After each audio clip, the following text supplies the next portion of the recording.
جدید سائنسی تحقیق کے مطابق اولے جس بادل سے بنتے ہیں اس کو کامولس کہتے ہیں۔ ڈکشنری برائے موسمیات کے مطابق یہ آسمان میں پھیلے ہوتے ہیں اور دیکھنے والوں کو پہاڑ کی طرح دکھائی دیتے ہیں۔ سورہ نور کے اندر اللہ رب العزت نے فرمایا کہ آپ نے نہیں دیکھا کہ اللہ تعالیٰ بادلوں کو چلاتا ہے، پھر انہیں ملاتا ہے، پھر انہیں تہ بتہ کر دیتا ہے، پھر آپ دیکھتے ہیں کہ ان کے درمیان میں سے می برستا ہے، وہیں آسمانوں کی جانب سے اولوں کے پہاڑ میں سے اولے برساتا ہے۔ قرآن مجید میں معجزات کا ایک اہم ترین پہلو اس کائنات میں موجود قدرتی مظاہر کی درست سائنسی وضاحت ہے۔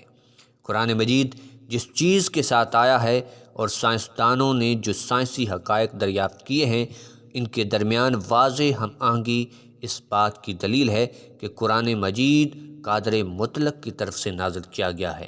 جدید سائنس 14 صدیوں بعد اس قسم کے بادل کو ایسی وضاحت کے ساتھ بیان کر رہی ہے جو قرآن مجید نے 14 صدیاں پہلے بیان کی تھی، اور یہ قرآن کریم کا منہ بولتا اعجاز ہے۔